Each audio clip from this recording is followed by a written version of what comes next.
कारण जर 30च्या एजमध्ये जर तुम्ही 15,000 सेव्ह नाही करू शकत, मग तुम्ही करोड रुपयाचे स्वप्ने नाही बघितले पाहिजे. जर 30मध्ये जर तुम्ही आजच्या स्टेजला 15,000 रुपये नाही वाचू शकत, मग तुम्ही खूप लॅकिंग आहे. मग तुमचं जेन्युनली पुढे जाऊन स्ट्रगल होणार आहे. कारण जर 30च्या एजमध्ये जर तुम्ही 15,000 सेव्ह नाही करू शकत, मग तुम्ही करोड रुपयाचे स्वप्ने नाही बघितले पाहिजे. पैसे बनण्यासाठी सर्वात इम्पॉर्टंट फॅक्टर काय? Mindset. Because mindset is an umbrella. पण जे त्याचे आतले फॅक्टर्स कुठले आहेत, म्हणजे अम्ब्रेला म्हणजे आपला विचार, सोच, तो लागतो. आतले फॅक्टर्स कुठले आहेत? लोकांना वाटतं पैसे बनवण्यासाठी पैसे लागतात. पैसे बनवण्यासाठी सर्वात महत्त्वाचा ॲस्पेक्ट असतो टाईम. जर तुम्ही 1 कोटी लावले आणि ते दरवर्षी 15% वाढले, तर त्याला डबल व्हायला ना 5 वर्ष लागतात. तर 1 कोटीचे 2 कोटी 5 वर्षांनी होतात. 10 वर्षांनी त्याचे 2चे 4 होतात.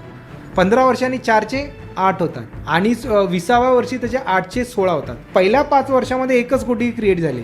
लास्टच्या 5 वर्षात किती झाले? 8 कोटी क्रिएट झाले. टाइम म्हणजे पहिल्या 5 वर्षामध्ये किती कंपाऊंड झाला आणि लास्टच्या 5 वर्षामध्ये किती कंपाऊंड झाला, ह्याला टायमाचा ॲस्पेक्ट आहे. टाईम खूप महत्त्वाचा आहे. तर तुमच्याकडे 500, 1000, 2, 3000 जेवढे असणार, सेव्हिंग करा आणि इन्व्हेस्ट करा.